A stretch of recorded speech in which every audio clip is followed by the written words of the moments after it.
Hello and welcome to the Raptors Show on the Sportsnet Radio Network, presented by Coors Light. Go from full-time to game time. Coors Light, made to chill. Make sure you find the Raptors Show wherever you listen to podcasts and subscribe. And please rate and review the show. I'm your host, William Liu.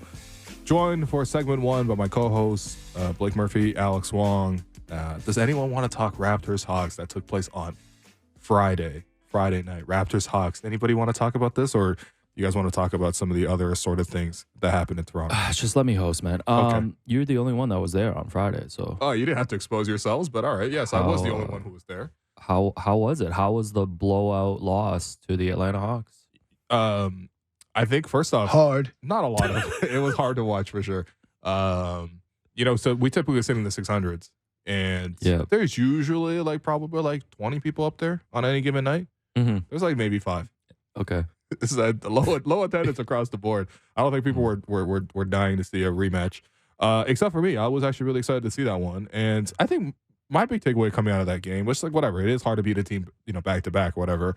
But I just felt like the other team, meaning Atlanta, made more adjustments than Toronto. And in terms of looking ahead towards a playoff kind of setting, does the coach have the ability to adjust, and do the players have the ability to play in a different way or play in a more cohesive way in a rematch kind of setting? Because obviously there's not the intensity of the playoffs, but I don't know. It's the closest thing we get to see direct adjustments. Blake, I mean, I'm sure you reviewed the game. Yeah, I mean, I watched it. I just wasn't there live, and then did my usual rewatch and stuff. I think in terms of playoff concerns, the nice thing is you have at least 1 3/4 seasons still before that matters and needs to be on your radar.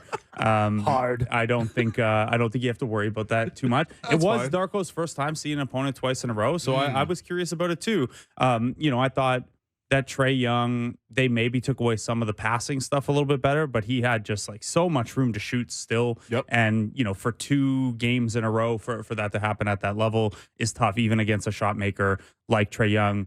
I thought it was pretty disappointing that the starters once again got killed in their minutes. Just continues a long trend. And that to me is, again, you're right that it is tough to beat a team twice in a row, tough to get up for that. But man, they were coming off a game on the Wednesday where they played, I said it last week, they played 8 minutes of defense in that game, and that was enough to beat the Hawks because the Hawks are so bad defensively. And in this game, they played 2 minutes of good defense. It's a pretty consistent pattern at this point. So, I mean, there were adjustment things, but usually the type of adjustments you make game to game are, hey, a point here, 2 points there, that kind of thing. When you come out and you get flattened from the first whistle and you lose by 20 again to a team that was 9-14 before that game, that's the kind of thing that I think is going beyond adjustments and tactics at this point. And it's been a really consistent pattern with this team. Yeah, last week, Will, I think you were the one that asked the question about when we talk about their slippage and defense and all this stuff, how much of it is buy-in, how much of it is the players, being kind of committed to the group cause. Why are you smiling at me? Sorry, man. I just keep going. Is it my hair?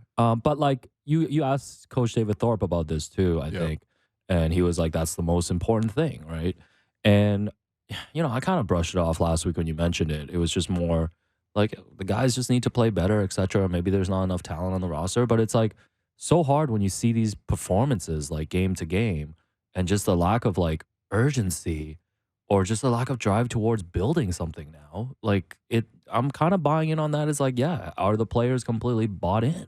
Yeah, look, if the Raptors struggle offensively, I'm not entirely surprised. I don't think anyone's entirely surprised. There's not a lot of shooting on this roster, guards. We've gone over this many times.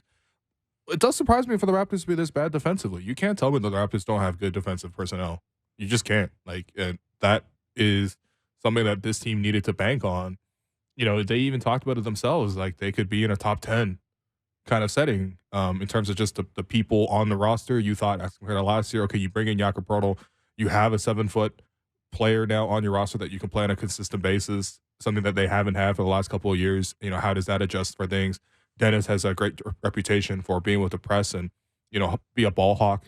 Does that kind of change what your defense looks like as well? Overall, you just have a really strong defensive core. And when you watch the games, it's there's a lot of miscommunication that took place, especially in the second half. Raptors screwing up how they're going to switch. But there's that aspect, which I think is nothing more than just players not being able to talk to each other, something that Pascal talked about in practice. I think, it's also funny too, because the urgency point that you mentioned is something that kind of bothered me to start Friday's game. It was like Clint Capella will get the ball in the post and he would just run and just push his way through Jakob Poeltl's chest and get to jump hooks and dunks and layups and like offensive rebounds. I think they were offensive rebounded like 16-3 was the advantage for Atlanta.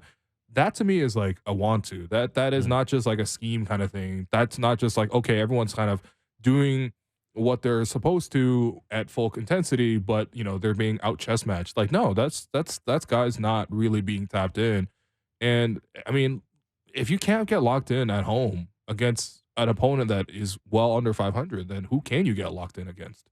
It's tough. And to your point about, or to this entire conversation really about, what is effort and being locked in or whatever, what is tactics? Like, yeah, we're not talking about, hey, the Hawks went off against the Raptors because the Raptors hedged Trey too high on the pick and roll and Capella was able to pick out the right pass, or the tag wasn't coming at the right time or in the right spacing on Capella's or Okongwu's roll. It's like there were little things like that, but we're talking about,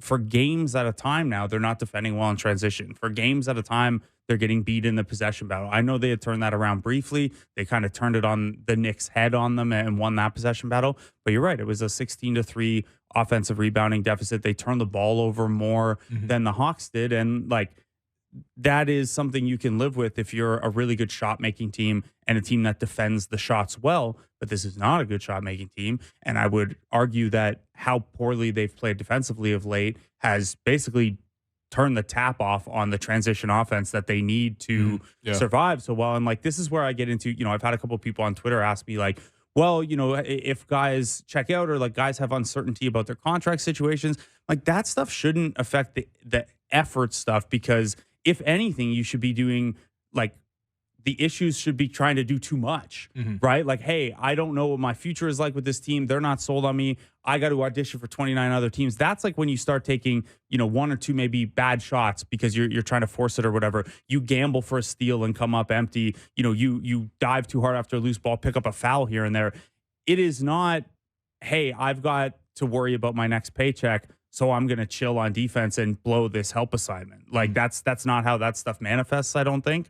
And I really do think when we're trying to diagnose what is at the cause of this, even though it's not a direct one-to-one, the fact that they have really slid defensively and the fact that they continue to get out to really poor starts to games, I think are very related. Like, the defense has really only turned on when they fall behind big, which they do a lot. But these are, related things. Like there isn't an excuse. And for as much as the Raptors are like, have tried to sell that this is still about figuring out who this group is, that they're still developing, the starting lineup is 5 guys with experience. Like Scotty's in his third year and he's on the youngest end of that. But like OG's been around. Pascal's been an all NBA guy.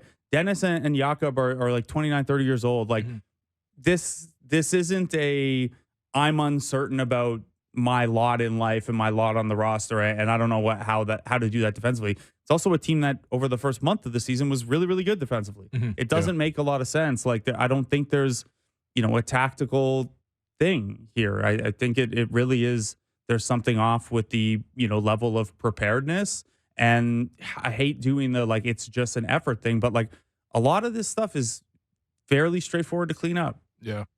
Disappointing stuff.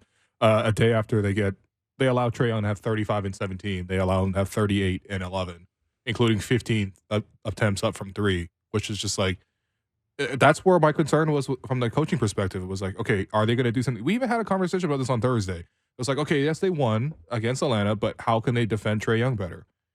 And then tactically, and Dennis was even worse. Dennis kind of tipped their hand about that, right? Yeah. He was like, yeah, we didn't talk about doing much differently in the film session. And I didn't know how much of that was like Dennis not wanting to give. Other than doing James Blunt impersonations. Handing out chains, man. Yeah, and I didn't know if Dennis just like didn't want to reveal it, or like, what we see as an adjustment is just kind of like a tweak to them. Like it just doesn't register the same way. But then no, they came out and, there was just not that level of execution. And you mentioned it, for Capella to just like eat on Jakob inside is like, man, that's what you got Jakob for. Yeah, to be a little more of a drop defense or help guy.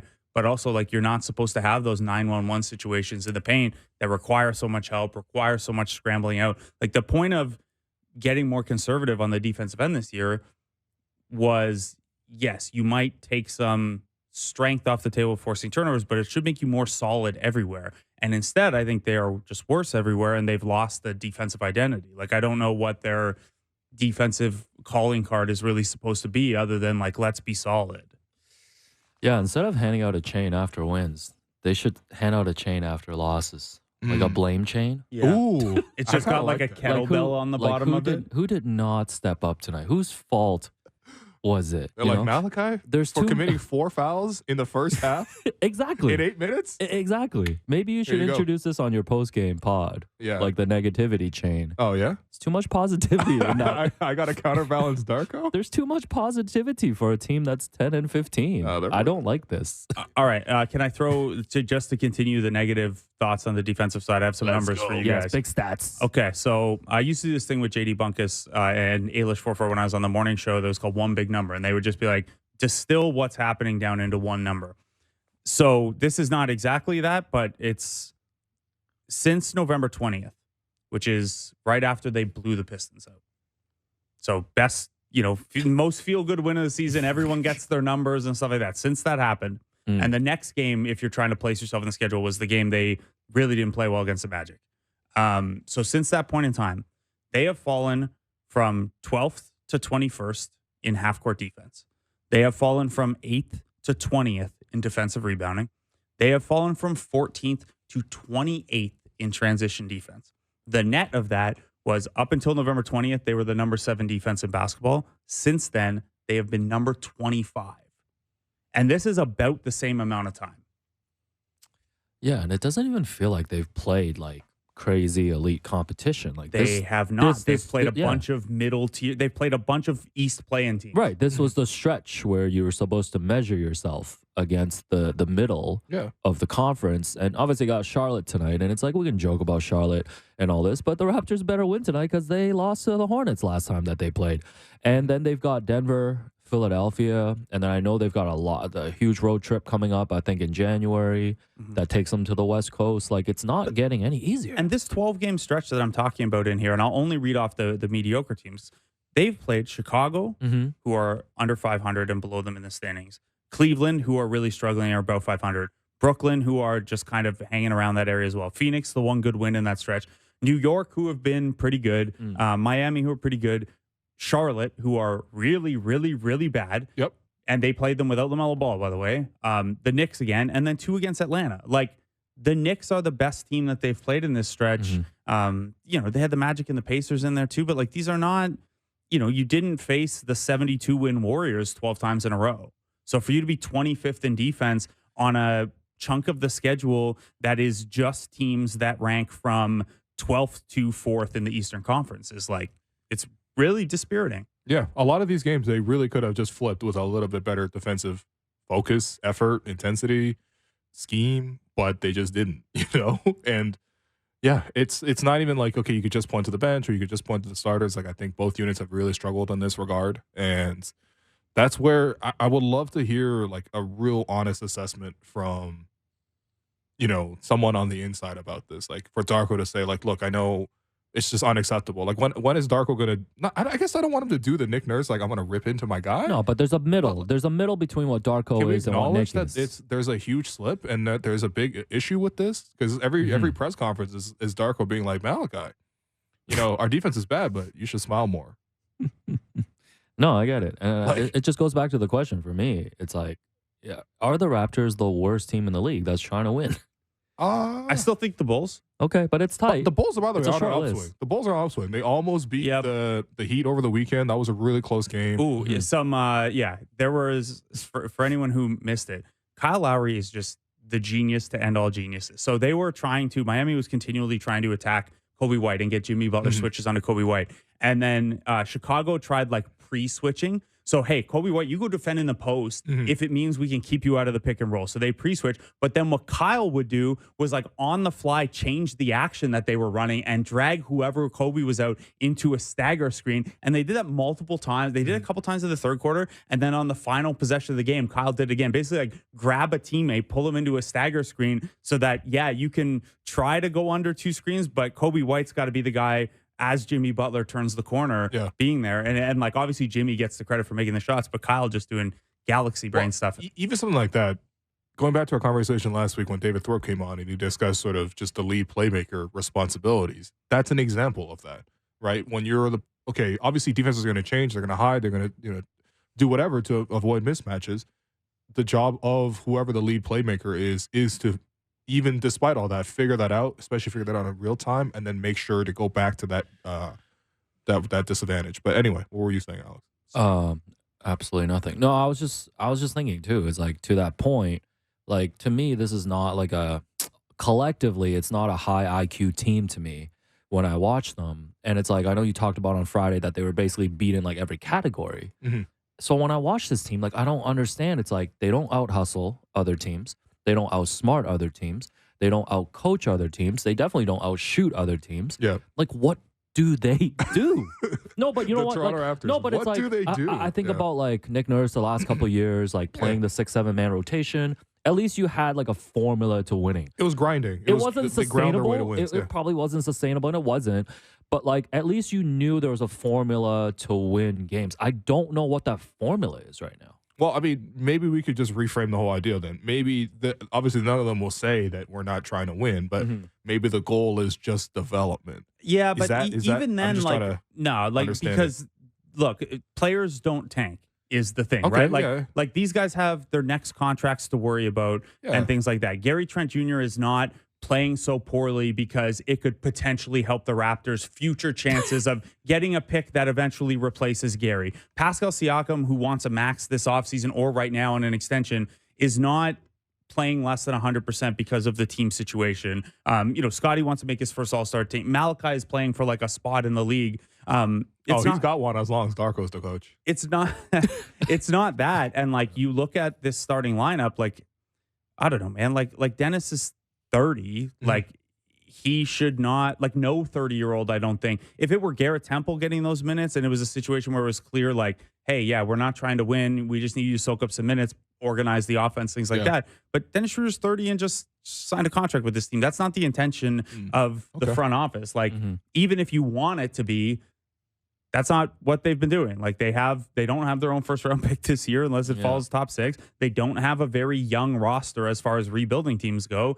If they're not trying to win, they're doing a poor job of it. They're doing as poor a job of that as they are of trying to win. Yeah, they don't got good enough win-now players, or enough of them, and they don't have enough players outside of Scotty that you're excited about developing. So, like, what are you actually doing on a night-to-night basis at the moment?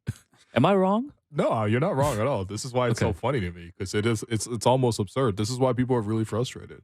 Like, at least do one or the other. And it's also like, if they were in this spot and you were frustrated with it, but they were trying a bunch of new things to see what works around Scotty or to expand what a Scotty Pascal offensive duo can look like. Like, we saw that a little bit in what game was it? The next game where Scotty and Pascal both went off.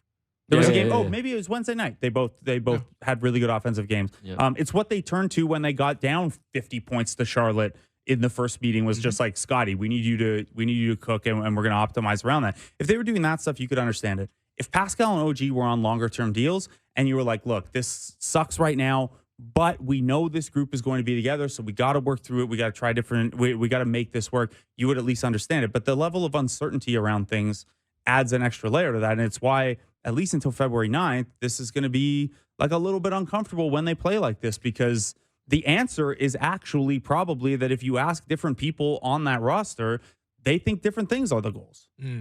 Yeah, and well, it's okay. Keegan Murray's been tanking his trade value, so I think we're all good. Masai, make the call today. This man single-handedly handed out the McDonald's fries, man. Oh my god, by himself. I was gonna look up how many games this year he's out. Keegan Murray by himself outscored like the Raptors' entire 3-point. Because how many times have the Raptors hit 12? Yeah. I can look that up at a break. Yeah, that's I can't a challenge. look it up as I'm yeah, speaking. that's a challenge. I got one more from the weekend, stat wise. Yeah. Okay. So again, this could be a one big number thing on its own. And look, this flows from the conversation we've had where the starting lineup in over 300 minutes now is still getting beat on the season. The Raptors have fallen behind by double digits in 18 of their 25 games. That is 72% of their games. Is this your raising the rent Yes. stat? Yes. They have done that 13 times in the first half. Now, look, they've come back and win some of those. They're 4-9 in those games. The league average winning percentage is about 25%. So they've actually been better than average at coming back in those. But Right. Congrats on coming back and beating Yeah. the Wizards. no good team, except for the Lakers, has dug themselves more first half holes like that than the Raptors. Like everyone below them it's like the offense last year where it's like, oh yeah, the only teams below them are trying to lose.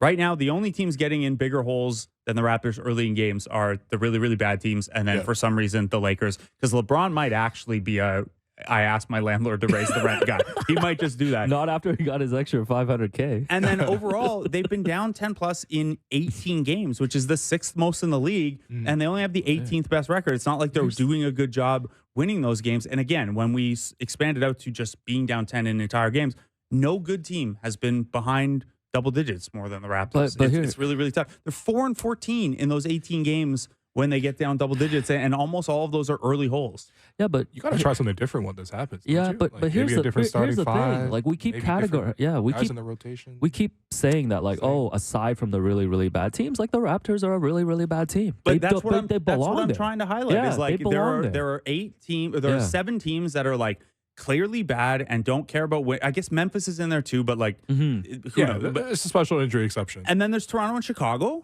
And then there's all the teams that are like actually decent. And I know Atlanta record-wise is in with Toronto and Chicago, but like all their underlying stuff says they've been look like a little they look unlucky. like a better and, team than Toronto. and they're like hanging in with Toronto's record, even though they've had a ton of injuries and stuff like that. So it's not, you're right, Alex. It's like the way it's tiered should probably not be 20 teams, 2 teams, and then 8 teams. Yeah. It should probably be 20 teams and 10 teams. I feel like we giving the Raptors too much of the benefit of the doubt. Like just because you're trying to win, I don't care. Like you're not winning. Like you're a terrible team right now.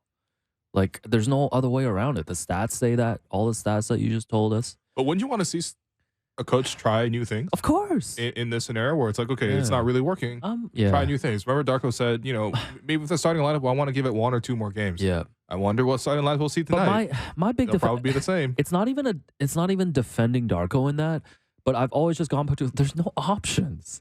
There's no option? No, there's not a lot of options to bring into the starting This lineup. is the thing, is like the presumed move when we talked about these things in the preseason will be Gary Trent comes in, right, for Dennis Schroeder. And we were all a little surprised that wasn't a look that they went to in the preseason. And when we heard that they haven't even played together that way in the preseason. Yep.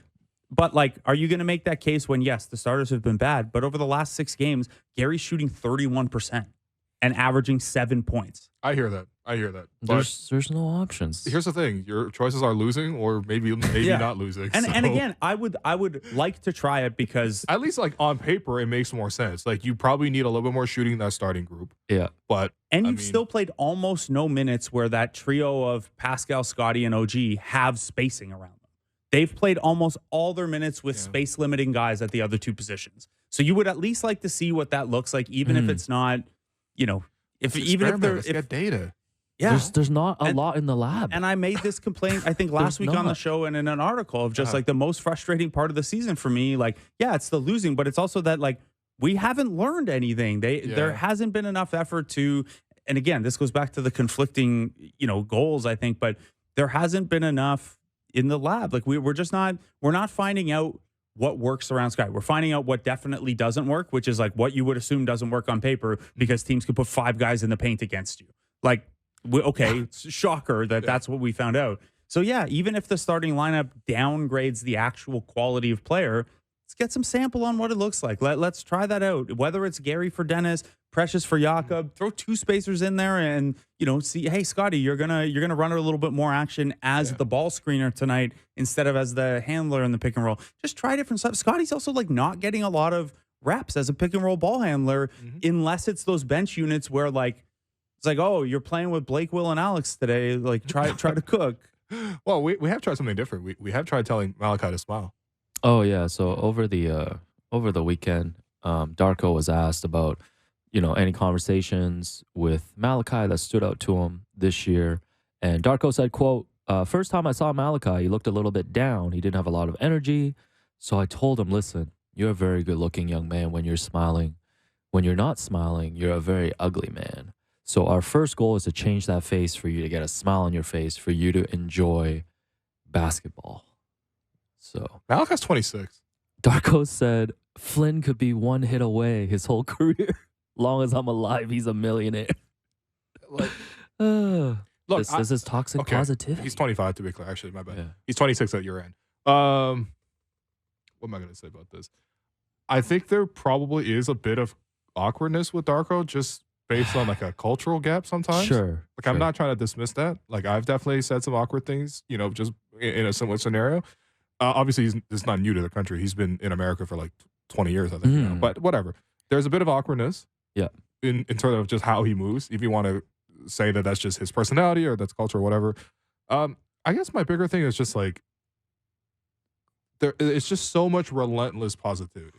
After the game, there's moments where he'll come in and be like, "Hey guys, where's the party?" and then get everyone excited. He's done that twice, I think, after because we see all those post game moments. Yeah. Thanks to Open Gym, we see those moments. The handing out the chain, even when they're down. Like we thought, okay, is it gonna be awkward after they are 9-14 and they beat the Hawks? Do they get the chain? They do get the chain. Okay. They go, it's always about positivity. And I'm not saying that like it has to be positive or negativity, but like at a certain point, it's just like, win 3 games, you got to get you got a free dinner. This it's is like these guys are millionaires. They're this adults, really man. early in the Malcolm's season. 25. Yeah. Before we even knew what Darko was as a coach, this was something we all kicked around in the preseason when it was like vibes because they're winning. Is like, how does that look when you're losing? But you're forcing the vibes. Yeah. And it's also like the front office has built a we're trying to win right now roster and continue to make those moves with trading a first for Jakob Poeltl, trading a first for Thad Young, signing Dennis Schroeder with the mid-level instead of someone who's maybe worse but has more upside because Dennis is 30 and stuff. They're the 17th youngest team in the league. And Otto Porter's 30. He's only 30. They have done. He tried smiling. They have done. We're trying to make the play-in and make the first round of the playoffs moves while hiring a coach that at least in terms of talking points very much feels like a developmental coach, which is not a dig at him. Like if this team does turn the page and decide assistant coach. Yeah, like I'm not going to go that far, but like it's only 25 games, so let's see. And the roster pieces obviously don't fit that super well. But there's like again, it seems to be like a disconnect in the messaging here, or what they're saying they want to do and what it looks like in actuality. Yeah, and specifically to Malachi too. Like clearly, I think there was a mandate for Darko and the new coaching staff to really prop up Malachi this season, give him opportunities and stuff. And that speaks to the bigger picture too. It's like, why is this a priority? Like Malachi's a free agent at the end of the season. You're gonna hang a banner that like, hey, we turned Malachi from like he's gonna be a Shane Larkin, a top Eurobasket guy, to hey, he's gonna stick in the league as a backup point guard. Is this the ego of the front office? Like that's a win still. It actually is a good development. I enjoy the storyline, but it's in terms also of, not should be one of your huge priorities. Yeah, exactly. Also, what has Malachi done this season besides have some games where he does look like a competent, where he looks like a competent NBA player? Yeah, he's not something where I'm like, oh, this is a great development story. I'm blown away right now. And here's the other thing: is like if that is the mandate, and it's like let's give these guys chances, let's get more going there. Like the fact again that you doubled down with Poeltl and Schroeder on older guys, and that don't necessarily fit now, but so that to me says you prioritize the best player, not the developmental upside. You're also you use 3 roster spots on older guys that, there is certainly value in that. And I think a complete absence of veterans is really risky when you're in a rebuilding environment, but you probably could have given one of those spots to someone that, you actually thought might turn into a rotation player for you down the line. And by the way, I'm actually, sorry to interrupt. I'm happy they explained it in the recent Open Gym interview where Thad was like, I'm the consultant for the bigs on the team. Yeah. Otto is the consultant for the forwards and the wings. And then Garrett is the consultant for the guards. That's why they have 3 vets. We got 3 consigliaries. You also have unlimited assistant coach spots. I'm not, again, I like those guys. And I think on those guys. I think get what you mean. Absence of those guys is a problem. But 3 of them, especially when only one guy in your starting lineup is young, like at some point, Yeah. you hope that Pascal and Jakob and those guys are absorbing some of that leadership stuff. And they're not, they're giving him opportunities to Malachi, and it's worked. He's been better.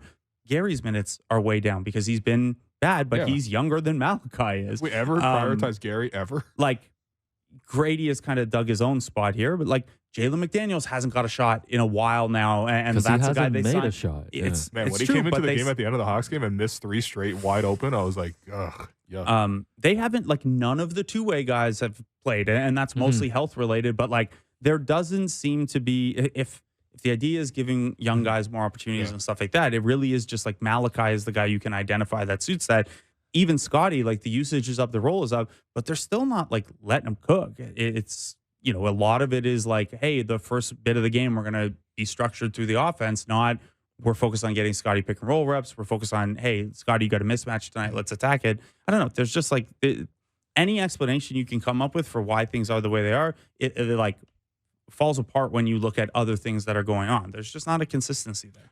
Yeah, this stuff is really, you could celebrate it as cute and it's fun when it works out. Like in Ted Lasso when the team can get promoted kind of thing. Guess what show really fell off after the shine of the first season, though? Yeah. But when it doesn't really work and when you're 10 and 15, it just sounds silly. Like, it really does sound silly. Like, I appreciate that these are good sentiments.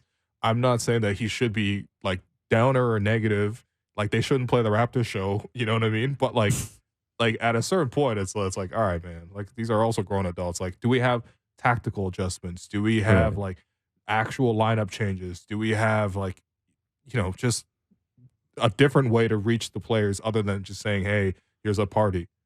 No, Really? I get it. It's a party, man. Oh. No, we got Savanna How far are we Hamilton from? joining us in the studio in the second segment, so you guys can continue this conversation. Okay, we're going to take this break. Been your host, Willow. You've been listening to The Raptors Show on the Sportsnet Radio Network. Welcome back to The Raptors Show on the Sportsnet Radio Network. I'm your host, Wim Lou. Continue to be joined by co-host Blake Murphy, and we are joined for the first time ever in studio by Savanna Hamilton. Is that correct? Yes, it is, and I invited myself, and I'll continue to do that now, Will. Yeah, it was definitely very convenient for you to come drop to. by, just anytime. Like, oh, we weren't expecting Sav on the show today, but here we are. Yeah. No, how do you like the new studios? You enjoying this? Yeah, I do. I love it. I love what you do with the place. Yeah. It is, well, we did not decorate this except for the Scotty Barnes jersey behind you. Oh, we remembered to change the jersey today. Yeah. A lot of times it's just some random hockey jersey from the shows before us. There has been some random things hung up. All right. What are we going to talk about? So we talked a lot about the Raptors struggling. One thing from the first segment that I want to get your thoughts on, Savannah, is just this team getting off to bad starts consistently. And, what is this team doing to address that? Because it just feels like so often the Raptors have to climb out of a hole. In fact, I can't remember the last time they really had to protect a big lead. I had the stat earlier in the show that more than half of their games this year, they've been down double digits in the first half. Mm-hmm. More than half their games. Yeah. That's crazy. So, Sav, what are they doing to address this? Please tell me Darko and the team is working to address this. I mean, I feel like it's an active solution that they're working on. You can't not work on it. It's so glaringly obvious, and it's something that I actually talked to Coach from one of our road trips. I remember telling him, I believe I said to him, I was like, this must feel like a broken record now. Mm-hmm. How do you fix these bad starts?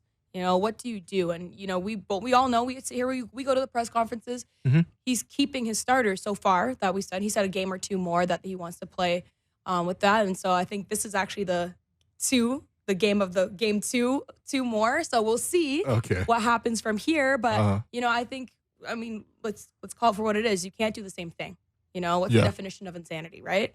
But I do think that they're trying, and they have that thing where they dig out of the hole that they create for themselves coming out the gate. But is a solution right there? And can I give an opinion or a solution to the coach directly? No, but I think it's pretty glaring that, if it's bad starts, then maybe it's time to consider a lineup change, and that's been proposed, so it's not anything new. Yeah, I feel like the reporting core is like once per press conference, kind of like in a roundabout way asking, would you consider changing the starting lineup? When will you change the starting lineup?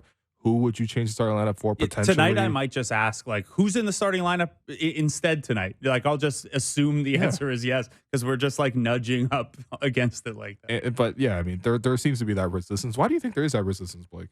I think a big part of it is like there's not an obvious move to make. And like, again, we've talked about a lot this year. On paper, the Gary Trent Dennis Schroeder swap makes sense. Dennis can help stabilize some of the bench offense, be a kind of co-handler with Malachi, let Malachi's off-ball shooting, do a little bit of the work and just kind of organize those units that really they've put a ton on Scotty's shoulders to run those groups. And maybe Dennis could do a little bit more. But Gary has been up and down, and certainly more down than up. So I wonder if there's a hesitation to, reward a guy who has been playing poorly, shooting, I think, just 31% over his last 6 games. It's also, that brief glimpse we got of Gary as a better defender 2 years back is gone. It never stuck around. So it might be hard to elevate someone like that. I think on the Yak side of it, just gave him a 4-year, $78 million deal. I think that's why they're hesitant to make that change. And, maybe a little bit of you don't want the wear and tear of Scotty playing too many minutes at center and just the way your rotation works and stuff. But I do think it's, that combination of there's not, like, nobody on the bench has really like made a great case to join the starting lineup. So you're making that move for, and again, I still think they should do it because it's worth trying something new and on paper it makes sense. But they are making that move based on, a theoretical change helping rather than, hey, someone's performance has dictated that this change makes sense. I think that can be tough for a coach. Yeah. Well, it's theoretical, but it's also Gary has done well as a starter in the past. Every player in basketball will play better as a starter than as a reserve, except for maybe like a high usage, get my bucket, like Jamal Crawford, Jordan Clarkson type. Because you're playing, you're playing with better players. Yeah, I agree with that. But also at the same time, I have the evidence of what Gary looks like as a starter with this particular group. And I think that's where, even if it's like, okay, yes, it's a general idea, I would like to generally get the idea of shooting into the starting lineup as much as possible, if at all possible. And but Darko's explanation hasn't been what I just said. Darko's explanation has basically been, you want to bring the ball up. Exactly. So Gary was in that starting lineup that also had Fred. So, maybe this is a case where he'd be more open to making that move if it was Jakob coming out or Jakob missed the game hurt or something like that. I'm okay with trying that at least for a couple of games too. Like it does leave you really small, and I know the Raptors just got bodied on the glass by Clint Capella. By one of the smallest teams in basketball. Well, they at least started big. I'll give them that credit. They started Capella and Okongwu. They started 2 power forwards who are centers. Yeah. It's a tough one because, this team. You're right. There's there's been a lot of ups and downs for every single player on this team. And so it's hard to determine like who is going to take a starting spot, and just give them that immediately. Because for me personally, I come from the school of it's earned.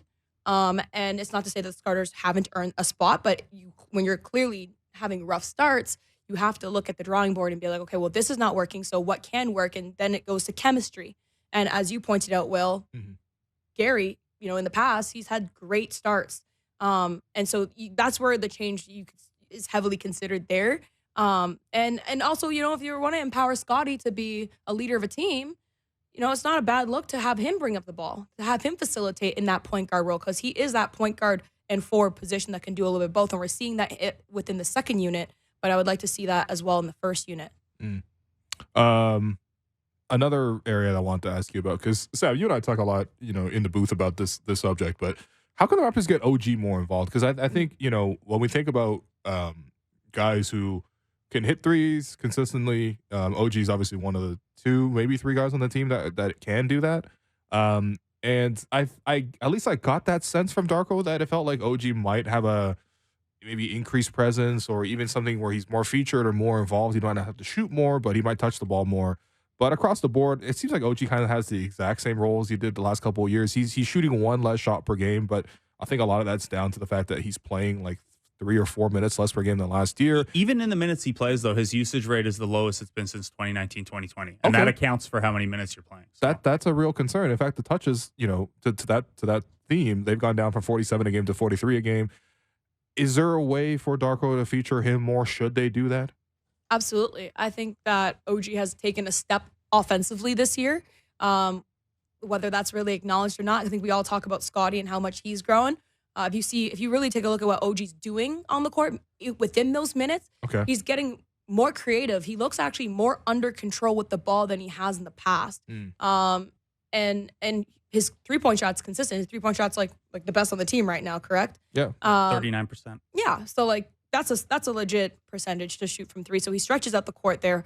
So the answer is simple. It's yes, the numbers to stay for themselves, as well as the fact that, because he's playing more under control, now you could have him more as a rim threat as well.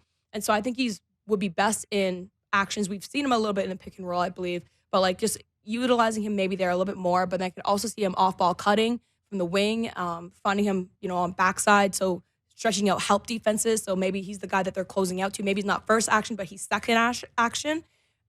Skip passes. And that's kind of where he's already finding his 3-point shots right now.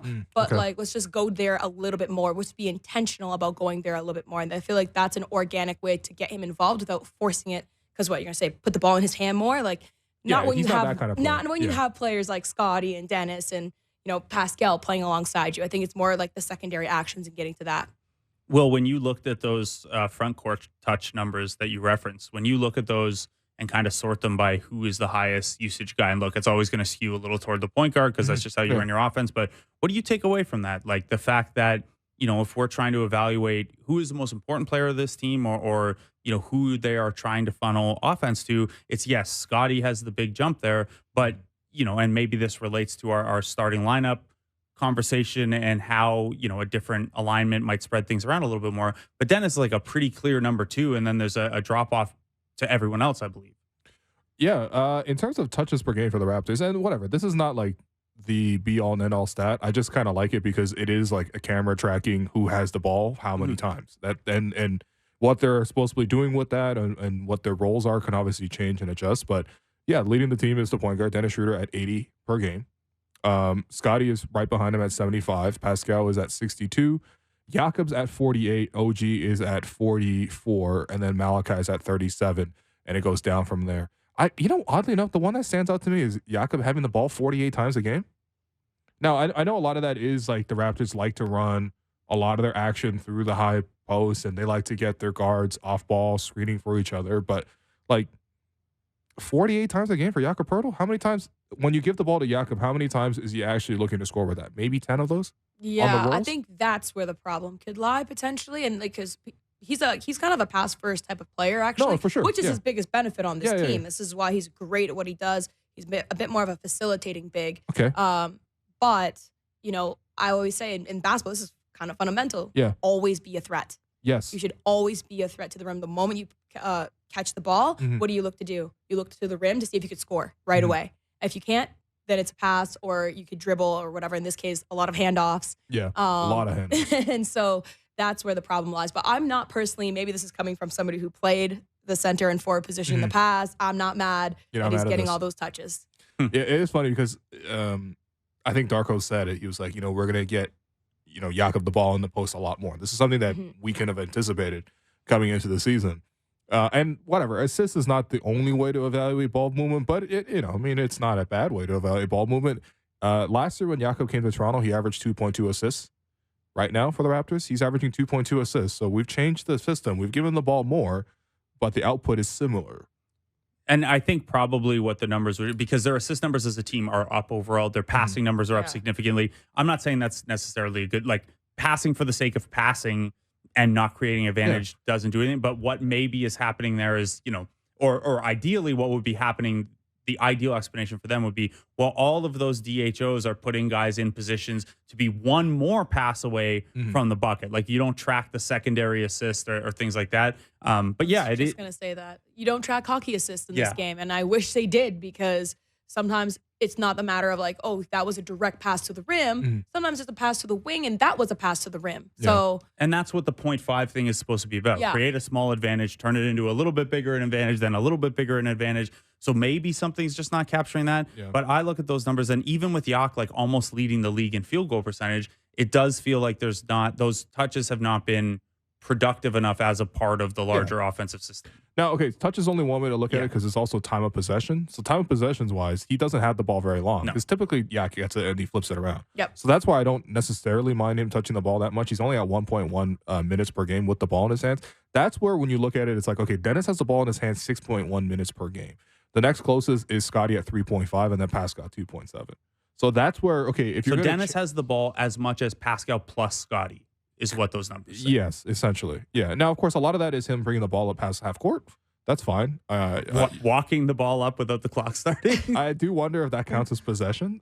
Technically, it doesn't because the clock doesn't start. For me, the thing, sorry Yeah. to cut you off, like the thing that's not registering or is registering for me is more so the fact of what are you doing when you have the ball in your hands? Yeah, I I don't agree. really care Yeah. how long you have it as long as you're facilitating and you're intentional what you're doing with it. Mm-hmm. So it's like, okay, he is a point guard. He's a true point guard. And so if that means that he's, coming off of dribble handoffs and he's kind of, doing his thing there, or Yeah. he's like, as you mentioned, bringing up the ball and stuff, making reads. Like Mm-hmm. maybe there's times where he has to literally just grab the ball and settle everybody down. Like, okay, we gotta take our time because we've seen actions that are rushed and it feels like, what was that?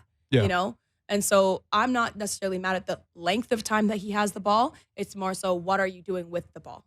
Right. A difference between, taking 8, 9, 10 dribbles and a couple seconds off the clock and isoing into a long 2 versus doing that because you came off a pick and roll, nashed it out the other side and looked for a Exactly. mismatch on the second side of the floor when you came back out. Maybe you got the ball twice in one possession, but it was like Yeah.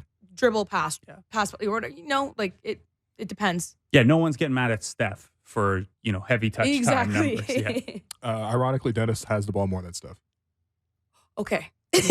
Sorry, just. Do I'm you have actually the just looking league at the list. leaderboards up there? I do have the league leaderboards. How high is he to the league lead? So it's not that okay. It's in line with whoever I suppose is the main playmaker on each team. Okay, so he's So- like top 30 then. Luke, yeah, he's top 30. So Luke is at 8.5, Trae Young's at 8.3, Jalen Brunson at 7.8, LaMelo Ball 7.4, Tyrese Halliburton 7.4, Devin Booker 7.3, Dame 7.2, Shea 7.1, Terry Rozier, who we'll see tonight, 7.0. He probably have it more than 7.0 tonight. Maxi's at 7, Fred's at 6.9, Garland 6.8, Cade Cunningham 6.7, Anthony Simon 6.6, De'Aaron Fox 6.5, and then Dennis Schroeder is tied with Donovan Mitchell at 6.1, above James Harden, above Jamal Murray 5.8, Steph Curry 5.6. Now, of course, this is a function of how you run your offense too, and also what the other options are on the floor. But at the same time, when you're looking to redistribute, like you could take some from there. I think you could take some from Jakob, not taking the ball away from him because he's not a ball hog or anything like that. It's just like I don't feel like it's that productive to give him the ball that much. But yeah, in different ways to look for more efficiencies in offense, I think you could do that. I think the bigger thing too is just how do they defend, because this has nothing to do with why they're not defending. We have 2 minutes on that. One side of the court, guys. That's So only one side. I know. Yeah, I also Yeah. I wanted to ask your take, Sav, on in addition to all the defensive numbers just generally dropping off, their transition defense over the last couple of weeks has fallen to 28th in basketball. When you look at a team that struggles in transition defense, how much of that is an effort thing? How much of that is a fundamentals thing? Because it strikes me as like there's not a lot of tactics in your transition defense. It's get back and pick someone up. Yeah. Well, honestly, it depends. If it's a scramble situation, then it is exactly that. Pick up, what's the nearest threat? The threat is always the rim. So you run to the player who's closest to the rim, and then the next threat's the ball. So you secondary person picks up whoever has the ball in their hand. So that's why if it's a scramble situation, it might be Dennis on Sabonis someday. Who knows? But you just have to get back and play physical so that at least you can bump them to buy time for your teammates and the correct matchup to then release you, and so you can go to your correct matchup, right? So that's how that works. So scramble situations, transition defense, obviously in an ideal scenario, you'd want the big man covering the big man, but what if your big man was trying to get the rebound and Dennis was a releaser outlet and now he has to go back? So obviously that's not ideal, but it is what it is, and that's where you have to go get physical. But, an ideal world, it would be everybody gets back in transition really fast, because I think that's where we're seeing lapses, is that not everybody's getting back on defense right away. Sometimes it's looking at the ref because they didn't get the call that they wanted. Sometimes it's just a step slow, honestly. And this is a fast-moving game. And you have to make sure that if offense doesn't work, it doesn't impact the fact that there's a whole other side of the game to this, and that's defense. And so you got to get back as fast as you can. Well, we will see tonight if the Raptors have fixed their bad offense or their bad defense as they play the Charlotte As they play a very bad team. Hornets. They better win tonight. Savanna Hamilton, I appreciate you. I will see you down at the arena, but we are going to take a quick break. In the meantime, I've been your host, Willow. You've been listening to The Raptors Show on the Sportsnet Radio Network. Welcome back to The Raptors Show on the Sportsnet Radio Network. I'm your host, William Liu. I am joined now by my co-host, Blake Murphy, Alex Wong. Big thanks to Savanna Hamilton for joining us in segment 2. Is there any other dirt that we want to kick on this team. That's I feel like the whole theme of today. we just be coming in and just giving the Raptors a spanking. I don't know, man. You can't go outside and roll around in dirt and then get mad that someone threw dirt on you. You know. I like that. I like that. I'll try to find the team who did this. This is why Darko is like only positivity because Their names are on social, on the media. It's just what it is, guys. So what's going on, Alex? How was your event yesterday? Yeah, shouts to everybody who showed up to the Chow Time in downtown Markham yesterday. Just the same Asian dude 25 times. You know how like bands when they tour will release a T-shirt with all the stops that they made. Yeah. I need you to release like a limited run Alex Wong prehistoric book tour and just like have all the events you did listed on the back. Yeah, but all jokes aside, really, thank you for everybody for coming out. And I know Clement, Johnson, Tiffany from CCYA showed up, Carl as well, Kai, my nephew, my mom. My mom had to drop me off because I didn't have a ride yesterday. So Where'd she pick you up from? and my sister, don't worry about it. And my sister dropped me back off at the subway. Looking for a new car at the moment. Hit This me guy up. using the man. payphone at the mall to get his parents to come pick him up after the movie. My guy getting picked up at Shepherd Young. Man. Not having a car is really the raising rent situation. Forgot to shout out Dillon Brown and his wife Mary Brown, That's right. who were at the Raptors game Yeah. on Great chicken. Friday. So trying to get Mary Brown a Mary Brown sweater. So Wait, Mary Brown's making sweaters? yeah, they were doing wow. a giveaway Okay. earlier this week. So Yeah. we were just figuring that out. And yeah, so around the NBA now. Oh, wait. Yeah, what's up? I got Mary Brown. It's just like people Oh, don't sorry, know, yeah. and I feel like I always want to let people know that Yes. Mary Brown's was originally a Newfoundland Yes. brand and chain. The Didn't know first that. one was at the Avalon Mall in St. John's, which any What? Newfoundland person knows the Avalon Mall Now, in St. John's. What's the vibe like in the Avalon Mall? Yeah. It's like it's actually pretty similar to like the Cambridge Center in Cambridge where I'm from used to be John Galt Mall. It's just like a decent mall in a smaller town feel, even though it's the largest city in the in the province, obviously. We're gonna call him Avalon Barksdale. Ooh, that's hard. Yeah. Going around the NBA here, just a quick rest in peace to former Raptors center Eric Montross. News came out today. He passed away yesterday at the age of 52. I know for longtime Raptors fans, they'll remember Eric Montross from like the late 90s, early 2000s. Early Some people, 2000s, some year and a people- half, year 2000 to 2002. Some people might remember him from his college career as well. So just wanted to pass that note along.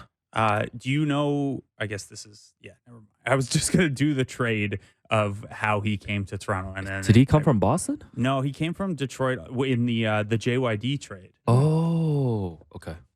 And famously wore 00, I believe. 00 is a sick number. It's one of my favorites. Yeah. Yeah. He wore 0 with the Celtics and then 00 everywhere else. Yeah. No, I love the 00. Was 00 also retired for the Celtics? You know the Celtics have like way too many numbers retired. To Yeah. the point where the players can only wear like hockey numbers at this point. Yeah. Is that why all the guys wear like 70s now? Yeah. Like the Champagnes and type. I think Anyways. Delano might get away with wearing 45. I think 45 might still be available for him. Oh, yeah. Yeah, shouts to the Kipling. Bus. Anyways, more Raptor stuff.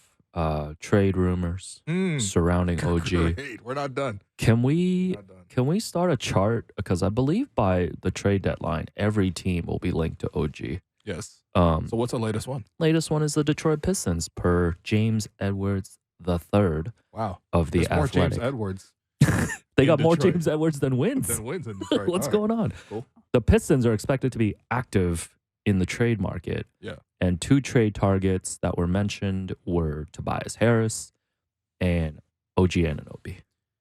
So yeah.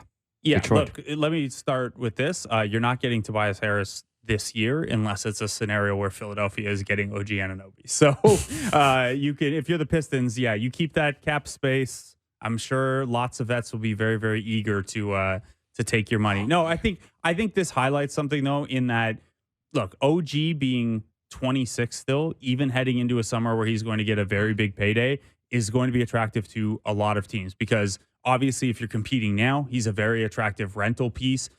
You have his bird rights into the offseason, which allows you, if you are an overcap team, to keep him even though you don't have cap space. And then if you're a younger team that has a lot of cap flexibility like the Pistons, that's the one scenario where yeah, if OG's price tag gets up too high to like say 35 million, you're uncomfortable with that.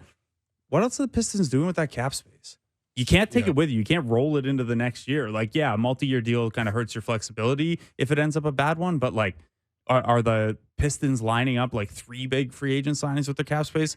I don't think so. So Ben Gordon, Charlie V, get on down here. There's basically no type of team that wouldn't at least be somewhat interested in OG.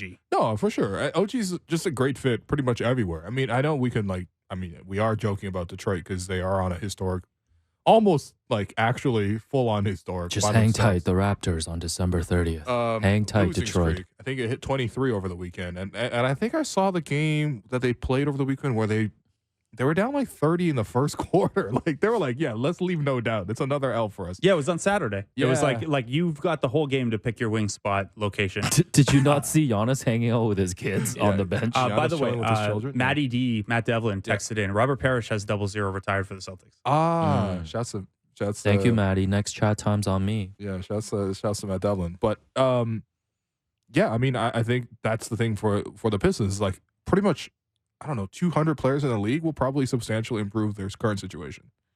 Let alone like a really good player like OG. So yeah, I mean, I think this all kind of shapes up to the idea that whatever it is, OG is going to make a max just based on how much interest there is around the league. It's just a question of, do the Raptors want to pay that? And also, if not, then what can you get back in a trade? One team that doesn't seem that interested in OG, or at least reportedly, is the Kings. So I don't know if you guys saw this. Yeah, Sam Amick. Sam Amick wrote over The Athletic on the topic of the Kings potentially trading for Pascal or OG because they've explored the ideas in the past. Sam wrote, quote, those two particular prospects appear unlikely at the moment, but we still have a long way to go for the market to evolve. Anunoby, more specifically, does not appear to be of significant interest to the Kings. So we have actually found the one team in the league that is not interested in OG. Or they're just saying that. Or they're just saying that. The team that's like, we need more 3-point shooting and defense. Doesn't want a guy shooting 39% on threes who is all defense. Is this a blatant attempt to negotiate? It appears the Raptors are once again walking into the trade deadline with little to no leverage. Well, this seems like an attempt to create leverage potentially. I mean, we'll see. Maybe this is like the Kings just don't want to pay that Larry Markkinen price for OG Anunoby. Because the other report was what Danny Ainge wants 5 first rounders. Yeah, or 5 picks. Okay, so who knows? Maybe he just wants but he's trying to run back the Justice Winslow trade in reverse, basically. Kevin O'Connor reporting that people around the league think that Utah's going to want like 5 picks for a big shotgun. I love that nickname. It's not as good as Folger Soldier though. The Folger Soldiers is great. Speaking of which, lots of impressive performances around the NBA this weekend. Want to hear your thoughts. The aforementioned Sacramento Kings, Keegan Murray had 47 points, 12 of 15 from 3 against Utah, including NBA record 11 threes in a row. Yeah. And did he do this in 3 quarters? He played the whole game. Okay. He missed a couple shots. Like he missed his last 2 threes, I think. Like they tried to get him to 50 in like as much was a reasonable way, but they didn't really push it like Giannis the other week. Even Steph Curry got asked about this after his game on Saturday night and like started to jokingly answer and then was like, wait, he hit how many? And because the question was kind of trying to be like, well, you and Clay are like the only guys that do this. Like what is that like? And Steph had to stop and be like, he hit how many? 12 of 14 is crazy, or 12 of 15, whatever it was. Yeah. He's like, why are you asking me, man? Draymond's in counseling. My best player is Brandon Pajemski. Shouts to Brandon Pajemski. Very happy for him. Game clinching charge taken last night. I know you saw that one. Wow. Yeah, Portland was threatening to force overtime. Because Warriors down the court. Blew another lead. Because I think Steph missed a key free throw or something like that. But they raced up the court, and then Pajemski, the rookie, took a charge to clinch the game. Yeah, like a game winner. You're a Pajemski stand. The last 0.7 seconds of that game took forever because there was a lengthy review on that, and then there was like a long delay again in the final second of the game. Warriors 2019 vibes. There was another big Steph thing in that game. Yeah, big Steph thing. The 3-point streak is over. He had hit in 268 games in a row. He also has the second longest streak in league history at 157 games. That's ridiculous.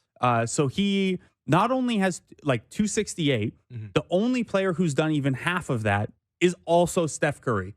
and then there's like a big gap before you get into like Kyle Korver territory. Yeah. Damn. I was told Steph Curry couldn't shoot. Yeah. Wow. Couldn't last night.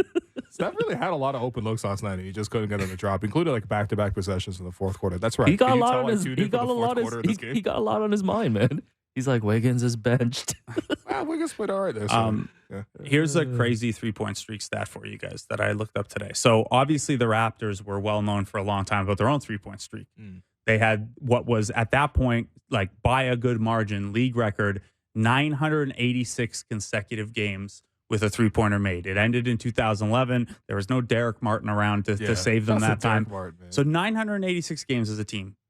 There are 15 teams right now with active streaks longer than that. That's how much the game has changed since 2011. I think the Raptors probably even have a similar streak going right now. Yeah, I mean, the league definitely moved in this 3-point shooting direction, but it is kind of like it is noteworthy to see kind of these kind of stats. I mean, the Keegan Murray one was interesting because obviously when you have a performance like that, the first thing you do is go to YouTube and see like, okay, let me see how these points are dropped. And I swear this man had at least 9 catch and shoots.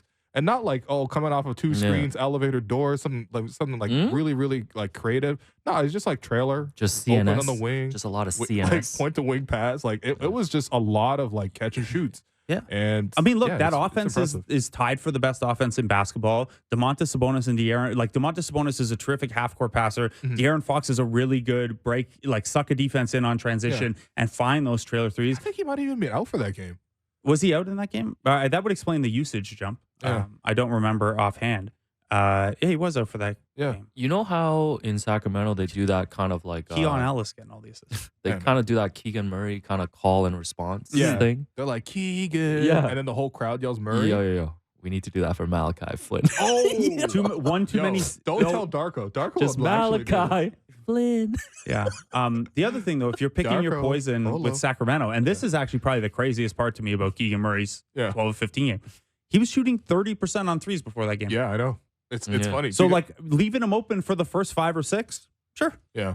Should have traded him for him last week. I did see a lot of people be like, "Oh my God, Raptors missed their chance." And it's like, guys, I think the Sacramento Kings knew that Keegan Murray could shoot a 3. I'm just saying. Yeah, he did knock down 41% of them as a rookie. Yeah, that's why he's an attractive trade candidate. Why he was the 4th overall pick. That's whatever, man. I want Vezinkov.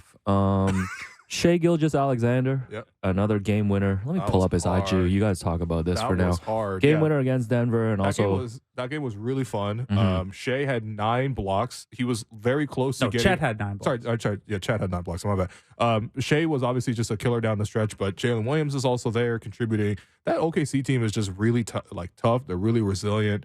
Jokic missed a couple of bunnies and stuff like that. He's been kind of weirdly off with his touch a couple games here or there. Still overall pretty damn good. And, Denver made a bunch of tough shots as well, but just a really, really fun game overall. But as soon as Denver missed their last opportunity and the game was tied with Shai getting the ball up, no timeout from, Mark Daigneault, who you credited as one of the top Coach of the Year candidates. No timeout. Shai gets to a spot, puts it behind his back, and then mid-range fadeaway. It's the same thing as we saw in the World Cup. And he is like, honestly, out of all players at the end of a game that I want just taking one shot, I want Gilgeous. I want Gilgeous. Is he the league? Is he the leader in that for that clutch award? You think right now?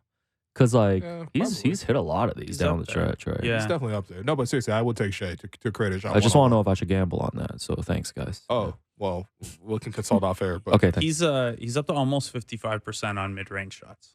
Goodness. Yeah, and then he hit us with his IG caption after. All right. Said Shai over, Shai under, Shai you owe me bread because you didn't cover. Yeah. Just know who to go to when you need a bucket before the buzzer. Damn. Really? Damn. We're doing that. It's cool when he hits the game winner. These are not bars, man. It's cool when he hits the game winner. These are not bars. Right. By the way, Shai is currently the number 2 favorite to win Clutch Player of the Year. Who's the favorite? Dame. Oh, okay. And then Halliburton, LeBron. Dame couldn't even get his teammate a game ball, man. How clutch is he? Yeah. All right. Anyways, relax. The game ball thing are back to normal. By the way, they're pretty dominant these days. The game ball thing has become kind of a running joke around the league now because Jalen Brunson had a 50-point game against the Phoenix Suns, and he was perfect in the second half. From the field, and at the buzzer, Julius Randle made sure. Even though the Knicks were dribbling out the ball, he made an emphasis of grabbing the ball Like he got it from his own teammate? Yeah, he grabbed it from, I can't pronounce this person's name. Who? Ryan. Archie Archie Diacono? Diacono? Archie Did I pronounce his Diacono. name Yeah. right? Wow. It's good to know it's cross-cultural. So Randall was asked about this after, Uh-huh. and he said, quote, "I don't trust Ryan with the game ball. They might look at him and think we can take that. I had to make sure I got it and I secured it," which leads me to the question, which player on the Raptors would you trust the most right now to secure the game ball at the buzzer? Dennis. Okay. Which Raptor do you I think it's one of the trust vets. I think it's one of the game three ball? consigliaries. I think OG. OG is like Yeah? a very popular player across the league. Everybody like Yeah. coming in opposing teams, there's always at least 2 or 3 guys like stop for a chat with OG. Yeah. He's just a popular dude. Oh, so- I was thinking more that like Dennis will, like we just did a thing with Dennis last week yeah. about how many fights he gets into and how many guys he ticks off over That's the true. course of his career. I think he would be the one to just like go and Yeah. like not care about Yeah. manners and just Yeah. rip it away. I'm the way, going, I'm I'm standard- going with Of- Garrett Temple. Of Yeah. the three that Ooh, you good took one. you That's a took good Garrett one. Temple over Thad, eh? Because Temple Garrett would Temple's like break the- out the rule book. Yeah. You'd be like, per section 5.3c, this is our ball. I'll waive your union dues this month if you give me that ball. I guess they do have to pay union dues. All right, let's move off. What- Speaking else you of got? this, so the ball thing has continued to get Ball. funnier to me because first it was Oscar Tshiebwe gets 1 point on a free throw in the in-season tournament final, doesn't count. Mhm. Then in that Bucks game, he gets 1 point on a free throw, and it's the first one that counts. He got his first field goal on the weekend as well. Did he get that ball as well? And he's probably going to be on assignment with the Indiana Mad Ants at the G League Showcase where they're the 1 seed. Would he get the game ball from the G League Showcase as well? Oscar Tshiebwe is going to have like the Manute Bol, Muggsy Bogues level of game balls. My guy, Oscar Tshiebwe, got more game balls than the Pistons have wins. What's going on, man? Oh, my Another God. Good another for him. impressive. The yeah. Pistons, Happy by the for way, Oscar. not favored to win the G League Showcase. Okay. Because I was actually on the Pistons social media page on Twitter. The Because Pistons should be playing the G League Showcase, actually. I'm obsessed with what the social media manager has to do, Yeah. which is basically post 4 graphics every game Yeah. and then Alec Burks layup. So the game you guys referenced that Milwaukee blew them out 146 to 114. Goodness. I would encourage people to go look at the final score graphic because it's got a photo of Jaden Ivey driving to the basket for a layup, smiling, but next to it is 146 to 114. Nothing You to- sweet. Nothing to smile about in my life. Anyways, December Yeah. 30th, Pistons Raptors Yeah. could be for something. Oh, Another gosh. impressive performance, Joel Embiid Uh-huh. in a 53-point win over the Hornets, had 42 points on 18 of 23 shooting in 30 minutes. I know we talked about Embiid a little bit last week, but he's having a ridiculous season. Joel He's got Embiid is more good. points than minutes played right now. Yeah, okay, that's wild. I mentioned last week of everyone who's ever scored 34 points per game. There's Yeah. only 18 other guys who have done it, or 18 other individual seasons. He has the highest true shooting percentage, so the most efficient scoring, and the fewest minutes per game. Yeah. It's the Unbelievable. most efficient I 34 point per game season we've ever seen. yeah, Here's how I'll- good yeah. he's been scoring to that point. Nick Nurse will actually sit him in fourth quarters because they're in blowouts all the time. Yeah. No, this is Nick's not even not overplaying these Maxey, guys. Well, yeah. this is Maxey leads the league in minutes, so Embiid's It's good- lowering it's the good rate. for- It's good for his next contract. Well, I was listening to Pound the Rock yesterday at 2 in the morning, as I do, What? and Oh my God. you know, Joe Alfon, Joseph Kachar were going through their like top 10 players of the season. 2 a.m. And then Embiid came up, you know, he was top 2, number 2, and Jokic was first for them. Yeah. And they were debating, like, is Embiid the best? I think Wolfon brought up this point. since and Wilt. Since Wilt. He said that Embiid is the best low post scorer since Wilt Chamberlain. I would have to imagine Wow. if we had better access to the tape and analytics and stuff, it's got to be Shaq. Shaq is the other name that came up, and I thought of Shaq too. Like Shaq led the league I know in you don't field know goal Shaq. percentage 10 times. The big coactus. Because I said the TNT guy. But I know, yeah, I know. 10 I know times from he led the General league in Insurance. field goal percentage. yeah. Yeah. So people got to stop sleeping on Shaq, you know? Look Yeah. up Shaquille O'Neal. Like Shaq almost went 60% true shooting, 30% usage for his entire career. Yeah. And that includes the like when he was the big Shaqtus in Phoenix and then in Cleveland, whatever his nickname was. You know what's a Yeah. big factor for Joel going off right now? Mhm. The fact that he doesn't have to play against Nick Nurse defenses anymore. Oh, you're saying that's the key No, I factor? actually do feel like that's part of the conceit of why they hired Nick was like, Yeah. this is the guy who knows how to stop you. Well- Here's all the ideas of, like, that's basically, the Raptors hiring Asletan. I can't kind of win thing. alone. You know what I mean? Like, that's just, yeah, let's bring in the guy who knows how to stop you, so you know how to never be stopped.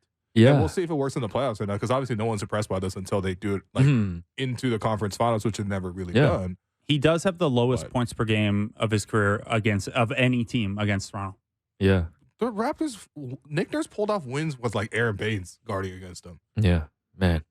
Missing Nick. I'm not missing Nick. I'm just saying, like, But are you not? it's though? impressive. Regardless, tactically, he's This one of is the Nicky best. Nurse, baby. He's Nicky Nurse, baby. Tactically, he stamped in this league. Well, speaking of Nick Nurse and, good stories, feel good stories this season. Man, the transitions are crazy in this segment. Yeah. Dillon Brooks, Dillon the villain, got his revenge in Memphis. Yes. I believe this was on Friday. Yeah, he had like 24. Hit the dagger at the end. Hit a game Dagger three. clinching three. Yeah, dagger 3. Yeah. So, That's I mean, what I do. I talk. That's what he does. He balls. Yeah. He balls I out. poke bears. Yeah. so I mean, Dillon also got tossed He yesterday at literally the end of poked the Bears. He poked the Grizzlies. at the end of the Bucks game. Yeah. For yelling at okay. the refs. But so Dillon's been having a great season. I think we've Yeah. spotlighted a little bit in Houston. And Blake, I trust you're the only person who filled this rundown, so I believe this is you. You've got some other cool kind of Oh, this quote is unquote actually comeback me. stories. Oh, this is Yeah, you. one of them is- No. One of them's me. Let's go. Okay, so you But guys for put in once- some great comeback stories of the Yeah. year. So let's hear them. Okay, so Dillon Brooks is obviously just him being good again, him being vindicated. This is continuation of obviously what he did for Team Canada in the summertime. But Dillon last year finished the year below 40% on field goal percentage. He's now up to 47. His three-point percentage jumped up from 32 to 39 as well, which is a big part of his field goal percentage jump. That's obviously a great field goal story. I have Nick Nurse going from quitting on the Raptors to becoming a cult hero in Philadelphia. Yeah. Also getting 2 All-Stars on his roster, including 1 MVP. Yeah. Is just an incredible come up for Nick Nurse. Yeah, Like, he's sweet right now. oh man, Yeah. for him, the last 6-7 months have definitely felt like a rejuvenation. I He's also sweet. have Rudy Gobert. It's sweet. Rudy Gobert a little sweet, but it's all good. Rudy Gobert went from this is the worst trade ever. How many picks did they trade? To now it's like, oh whoa, Rudy Gobert is the league leader for Defensive Player of the Year, and he's anchoring the best defense in the league for a team that I think is probably number 1 in the league in record right now. Minnesota? I believe so. 19. Actually, they're the half Celtics. a game behind the Celtics. Celtics might got him. Okay, Yeah. number 1 in the West, ultimately, right? So that's a pretty good one. And then I put in here Kawhi Leonard going from load managing at will. Literally games where he left the game at halftime being like, yeah, I don't know, man. I'm good on the rest of this. To he said, he literally said knee out to the Uber driver as he left the arena in the third quarter. To playing every single game this season. I looked it up. Kawhi Yeah. Leonard is 16th in the NBA in minutes played. He's played more minutes than Pascal. It's the first time since the Raptors championship run that he's played 24 games in a row. And he's playing back-to-backs as well. Obviously, the league changed the rules and all that kind of stuff. But the fact that he's physically capable of doing this is just impressive. So those are some feel-good storylines. Did you guys have a favorite between those? Not necessarily between those. Rudy Gobert one is hard to stomach.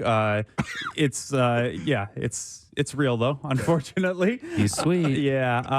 The only other one that I added, and this is maybe some recency bias because he's played a couple of really, really good games in a row, but Dante Exum, after being out of the league, at first just never really taking off because of injury and not living up to, the draft standing as a 5th overall pick, bouncing around a little bit. He played in Spain 2 years ago, Serbia last year, and that's not like a career ender. Like, you can do that. There are really good players over in Europe who could come back and contribute right now. But given the way the first act of his career played out with injuries and ineffectiveness, to see him back and now starting on a playoff bound Western Conference team, a team that absolutely has needed this from Dante Exum, has been very cool as a guy who always, hoped that it worked out for him. To a lesser extent, my guy Chris Dunn is starting for Utah right now too. Those were both who he played for candidates in last week's episode. That's Also, wild. just Friday. again, the fact that the idea that the Raptors have poisoned me over the years, and that I shouted out a guy averaging 8 points a game and a guy averaging 4.8 points per game as it's great that these guys are huge comeback stories. The Exum one has been cool though, especially that game the other night that he kind of swung on his own. That was awesome. You know who I missed on this comeback story? Malachi Flynn. Anyways, we got Bobby Marks joining us coming up to You can't discuss, come back if you were never there in the first place. Wow. to discuss some specifics about the Pascal Siakam extension. But first, I believe William Liu has a message. Well, as people have seen, if you're watching live or if you're watching on YouTube or on social, you've seen this like really, really nice fleece. Fire. I have to tell you, as the official beer of the Toronto Raptors, Coors Light wants to help make getting from the grind to the game a little bit more chill. That's why they've teamed up to create the limited edition Chill Fleece, which is what I'm rocking right now. The Chill Fleece has two sides, the work-appropriate 9 to 5 side, which is not this one, actually. It's the other side. And the Raptors game day ready chill side, complete with an insulated beer pocket to hold your Coors Light. Seriously, there's actually a pocket in here that will hold your lovely can of Coors Light. It was designed by Toronto-based designer Joey Golish, founder and creative director of Mr. Saturday. To get your hands on one, visit Union Market at Union Station on Wednesday at 5 p.m. No purchases necessary. Must be of legal drinking age to enter. Okay. Before we take the break, Yeah, you can show us off a little bit. Lean up in your chair. Let us see the whole thing. Do a little spin for us. I mean, that's what the social posts after this. Yeah, it's a nice looking jacket. It's actually a really nice jacket. You look great in it, man. And just like the Chill Fleece, you also have two sides. If the Raptors win or if the Raptors lose. So yeah, this is going to be like Will's version of light and dark. If you remember when Shawn Michaels and Undertaker at WrestleMania, Shawn Michaels only wore all white because the counter. I love that. Will is going to be wearing the nice light side after wins and the all black funeral side after losses. Never knew you had a chill side, but sure, brother. Well, don't worry. That's No, it what looks great on Coors you. is helping me try to do right now because I'm usually grinding, not chilling. But we're going to take a break. I've been your host, Willu. You've been listening to The Raptors Show on the Sportsnet Radio Network.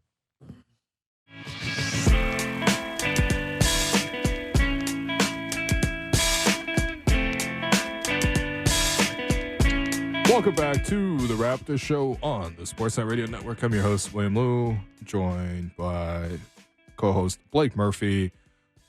And we are also joined by Bobby Marks of ESPN, who has taken a little bit of time out of his day to consult for us once again. Because, Bobby, we have to get you to explain this whole idea of, like, Pascal and his extension and how, a team potentially wanting to trade for him right now could potentially extend him before free agency. It's all very convoluted, so we would love to hear what's the, I guess, arbitrary deadline for Pascal if you were to be moved right now. Yeah, I mean, I guess we call it a loose deadline, right?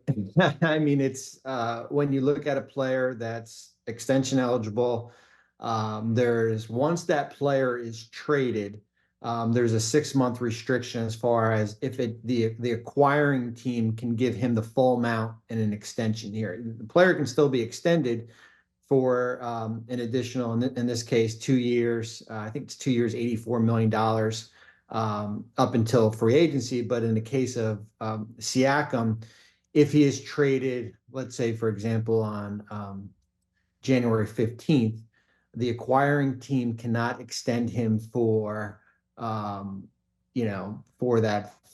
full amount of 4 years, $192 million. Basically, they're going to have to play it out, and he will become an unrestricted free agent. You still have his bird rights. You can still sign him and exceed the salary cap, but the likelihood is that the extension route goes off the table. So for a team that's interested in him and he's still on the market come after January 1st, you just have to have that, that understanding that he will be a free agent likely when the offseason comes. Yeah, I mean, my thinking on this has been, if it was going to be like a two-step, it wouldn't be an extend and trade, mechanically, but if a team traded for him with the understanding that you would then extend him, the offseason made the most sense. And I wonder, Bobby, just how much a difference there is in, hey, if you acquire Pascal by December 30th, let's say, on June 30th, you would be able to give him a contract extension.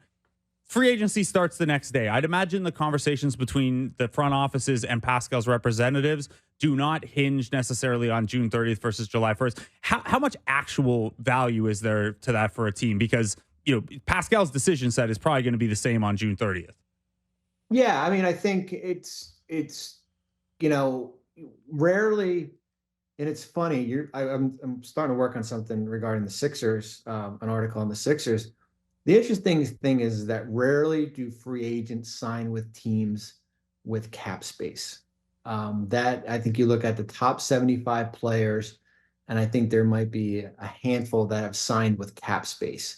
So if you're a team that's acquiring Pascal Siakam, or if you're the Raptors and you hold on to him, the probably the more likely, the odds are probably more in your favor of him re-signing with you, just because the cap space game isn't there.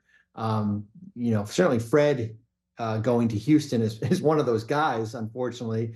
Jalen Brunson in New York, Durant and Kyrie in the 2019 offseason to Brooklyn. Like there's not many of those marquee players here. It's usually extending or re-signing with your own team. So I would say if you're a team that trades for him on January 15th, I mean, you just have to have a good comfort level that you're going to be able to re-sign him, because trading multiple first or a young player here, it's a high risk here. And although it would be great if you get him in your building, in the next 2 weeks and you can extend him here, I mean, I don't think it's an end all be all here if he's still on the roster past that date, just because I think bird rights are important for a team. Bird rights is important just because you can retain him and exceed the cap to sign him. That's probably more important than him going out and becoming a free agent. And I always say that, and I've been part of trades where we've acquired players who are going to be free agents that were an extension eligible at the time. The biggest benefit for a team that, if it's Pascal or OG or Gary Trent or one of these other players here, is that you have them in your building for 6 months. You have an advantage because you can actively in-house recruit them for 6 months instead of meeting with them on June, 30th or July 1st, in that, that you have a 4-hour meeting. At least you have that player kind of in your building. Is it fair to categorize this maybe then that kind of extension deadline or soft extension deadline, it's more relevant to the Raptors, who, if they extend him, would then have to wait until X date to be able to trade him? Let's say Michael Grange of Sportsnet.ca, our colleague, laid out a scenario where, hey, what if they extend Pascal and then revisit this in the offseason? He's a better asset because he has more years of control, there's more certainty, etc. But if the Raptors wanted to do that in the offseason, they would need to get that extension done a little early. Is it fair to say that matters more to the Raptors than a team that might be trading for him this February? Yeah, I think that's important too. I think the one thing you probably don't, want to do, if the goal is to see what the market is for him, is extend them on like February 1st. Right. Because then you're waiting till August, right? Mm-hmm. August 1st to be able to do it, and you're a month into free agency here. Now, if you're talking, January 5th, January 6th, hey, we're able to get a deal done. And then, the mindset is, let's see where this roster is in July. Now you have a player that's under contract for 4 seasons, depending on what the number is. And it's a lot easier. It's a lot easier to move than, doing a sign and trade. And as you guys know, sign and trades are complicated. The Kyle sign and trade, whatever that was, 2 or 3 years ago, it complicates things here. But as we've seen, roster building these days is not through free agency. Like roster building is like, free agency is like number 3 on the list of building rosters, certainly trades and the draft. But it's just, as I said, like either you extend with your own team, the marquee guys extend with their own team and then ask out a year later or 2 years later. But it's like, those 2010 Miami teams of adding 3 guys in Brooklyn, what Brooklyn did in 2019, that just doesn't happen anymore, where, teams are loading up with 2 max players here. So that's why I think for Toronto's perspective here, there is, certainly somewhat of an advantage because of, of where the market could be. I mean, what you don't want to do is overplay your hand and all of a sudden he signs with the Sixers this offseason for nothing, right?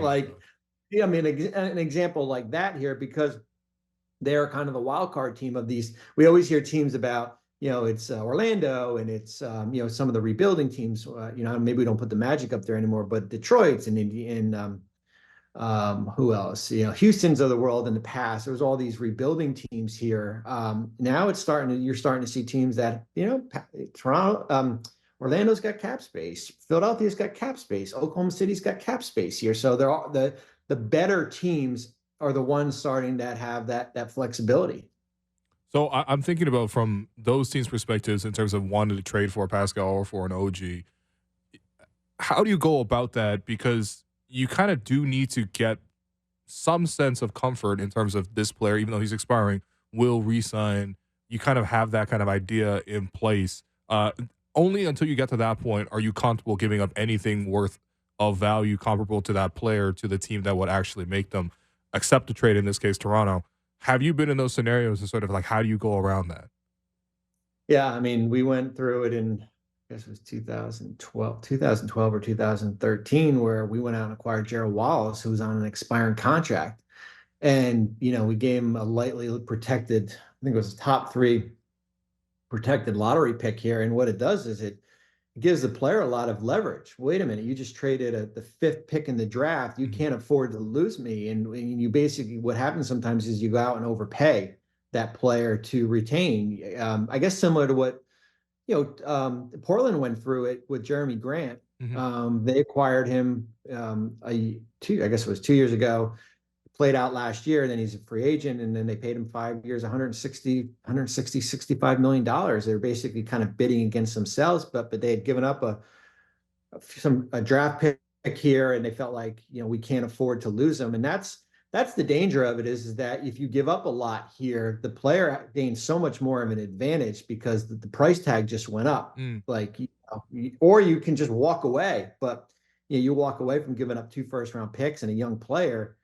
That's a high risk for a 6 or 7 month rental. Yeah, I suppose Jakob Poeltl will be the local example here in Toronto. Why, man?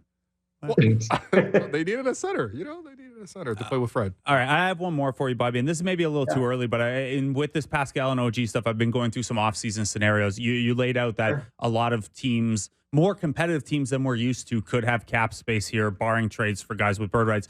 Is there a scenario where the Raptors could be a free agent player in which, Pascal is traded because OG has a lower cap hold than the number he might end up getting, and it's kind of a shorter term retool than a full step back? Is there a needle that they could thread there? Yeah, it's kind of like the Indiana needle, right? Kind of similar to what the Pacers were able to do here, where they moved. I mean, guys like Halliburton don't become available, but for example, so if you moved, one of the, let's say you moved Pascal maybe or something, or you didn't do anything, he just kind of goes to another team. Or you just get a draft pick back and you get an expiring contract. You could have the flexibility here based on, as you said, OG's cap hold, and you have a ton of expiring contracts with Gary Trent, Thaddeus Young, Otto Porter. Guy, I think there's like $40 million in expirings that will come off the books here. So you could. Indiana goes out and, they got, used $23 million on Bruce Brown. Their way of doing things were pretty interesting because they wound up flipping Brogdon a year ago for Neesmith in a first-round pick, and that cap space be turned into Bruce Brown here. So there are ways to you don't just have to have $60 million in cap space to go out and get the double max guy. Like that just doesn't happen anymore. But you could go out and get a $15 to $20 million guy and kind of, figure out who that's going to be. It's an, I would say, average up top as far as marquee guys, but there's a ton of, I guess we call them those key reserve starter type players in that middle area. Yeah. Okay. Bobby, we appreciate you for taking the time to explain these concepts to us. And, I'm sure we'll be asking you questions about Pascal and OG in the future. I would just say I would just say for Raptor fans, like if December 30th passes and Pascal's still on a uniform, don't be like, oh my God, it's the end of the world. It's not. Like, it's just it's just a date, right? Yeah, a date attached to something. And then you just move on. I think you lose a teeny bit of leverage, but at the end of the day, as Blake said, so what? So now you can extend them on June 28th, now June 29th. How many guys signed 4-year, $190 million on a day before free agency? It doesn't really happen often there, but it is a date just to kind of look at as far as when we get past it, as far as what's the next layer of options that are going to be available there. Yeah, I think a lot of people are just really antsy for any direction or any move to be made. So when they see even like a soft deadline, they're like, I know you guys are running short time. Like, as I said on Friday, when we officially, I don't know if my boss is like this because we want to promote trade season. There's been 0 trades in the month of December the last 2 years, right? Yeah. 31 out of 37 trades happen the week of the deadline or on the deadline. Like that's the week to focus in on. Like, well, every year is different. Will things change? I don't know. But working in a front office, we react better when there's a deadline. Mm-hmm. When you tell me you at 3:00 on February 8th to make a deal, we're going to make a deal on February 7th. You're not going to do it on January 10th just because something better could happen. Now that could change if you're a team like the Bulls and all of a sudden a team says, we're going to give you 3 expiring contracts and a future first for Zach LaVine. And you're thinking that might be the best thing that could happen our way. We're going to have to take it and not wait until February 8th. So things are basically can change, on a year-to-year basis. Yeah. All right, Raptor fans, we got another month of this. All right, Bobby, appreciate you. If we don't speak before then, happy holidays. Thanks, guys. Happy holidays. All right. Bobby Marks, ESPN. Always very generous with his time. Yeah. And, yeah, I mean, it is kind of a soft deadline. It really is. Yeah. Also, and this is like, I was a little scratching my head a little bit on Friday when like Raptors Twitter was like running with this. Like it was, like a real hard deadline that people didn't realize. I had just kind of, once the season started, I don't see the value if you're the Pacers or the Hawks in like, well, you could extend them on June 30th. Like it doesn't mean a lot to me versus July 1st. Cause like the important thing is getting the extension done before he joins your team and you have the playoff results and things like that. Like at that point, you're just waiting and the agreement's the same. No, I don't think Pascal's camp is going to be like, if we don't sign this on June 30th, the offer won't be there July 1st. Like he's not going to get injured on an off day in the off season. And so yeah, anyway, thank you to Bobby for explaining that, laying that out. It's time now for Between the Lines, brought to you by Bet Rivers. Take a chance. We have a couple updates and non-updates that inform this line. So by the way, Raptors are, I'll say this first and then we'll circle back to 12-point favorites. That is the highest spread that the Raptors have had on the season. They have only been double-digit favorites once, and it was in that loss to Portland. They're 9-1 in their last 10 over the last 2 years, though, when they're double-digit favorites. So that Portland game aside, they had taken care of business in those situations. 12 seems extreme, though, for a team that has played this poorly and just lost to Charlotte. So the LaMelo Ball is still out, obviously. Frank Ntilikina, Cody Martin, He's on the Hornets? Yeah, Okay. those guys have been out pretty much all year. Mark Williams, their really nice sophomore center, is doubtful. He's been in and out with a back thing. So, that's you look at a Raptors team that didn't rebound particularly well the other day. He's a double-double machine. So he's doubtful. That's worth keeping an eye on. PJ Washington and Gordon Hayward are both questionable. Gordon Hayward's been dealing with a stomach virus. So he's kind of been out of the lineup the last little bit. Terry Rozier even has a thumb thing going on, but he's probable. And then this is one we don't have a response from yet from the Charlotte Hornets. I reached out to them for comment, but they have not responded yet. So Miles Bridges tweeted last night and then later deleted that he got denied at the border. Or it's a tweet. He didn't say it in those words, but it was a tweet that the context was clear that that's what happened. Rod Boone of the Charlotte Observer reported today that that is accurate, and the Hornets were still in the process of working to see if they could get Bridges into Canada in time and be available for tonight. So the Hornets have not commented on this publicly. Miles Bridges is not currently on the injury report. He's available as far as we know, but that is out there, and Rod Boone of the Charlotte Observer is kind of the #1 Hornets guy. So, that's a lot of uncertainty with all those questionables, doubtfuls, probables, and the Miles Bridges question mark. I guess we'll see about an hour when the three of us all go down to the arena and watch warmups to see if he comes out, if he's around the team. But I mean, if he's around the team, he's going to play. It's whether he is around the team. Exactly. Having said all this, I mean, this is just a lot of Hornets pieces out. Like, I know the 12 is a lot. Like, I think going with the Raptors with -12 is kind of like going all in on a pair of fours or something. You're nervous because you're not actually going to beat that many teams. But come on, like the Hornets, if they're missing this many pieces, the Raptors should take care of business. Having said that, we've said that many times. The Raptors got down to this team. Look, and that team had Williams and Hayward, so that's a big difference. Yeah. But they were still down LaMelo in that game the Raptors played against them, and the Raptors were down by 16 instantly. Do you think if the Raptors lose this game, the fans will boo? Yeah. Yeah, for sure. I'm rooting for a loss. It's a better show tomorrow if they lose. Is it? Yeah. It's the same show as today.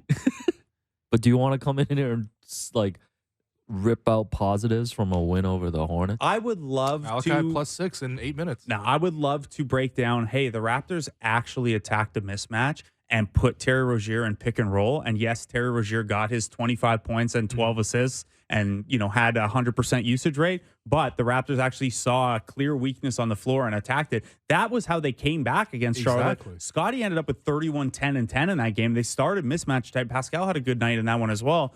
They started mismatch attacking because this isn't a very good defensive Hornets team. They're third last in defense, and they don't really have, they're not as bad defensively as Raptors, but a similar thing where there's not a strength. There's not an identity piece that you're like, okay, this team is going to take this away from us.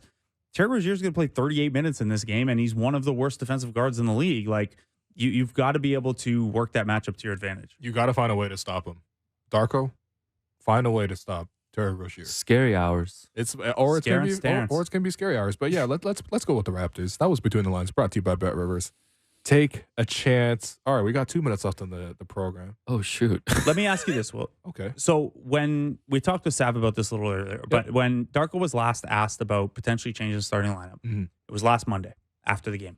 And he said he'd like to give it another game or two because these guys are committed to making the change, whatever. They then beat the Hawks. The starters played okay.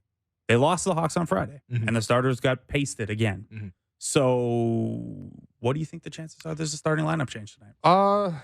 When he says there's give me one or two more games, it's like when you haven't really done your project and then you go to your university professor and you're like, I just need an extension because I was sick this weekend.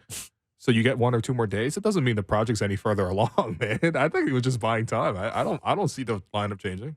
I see the reason for the lineup changing. I would love to see more experimentation.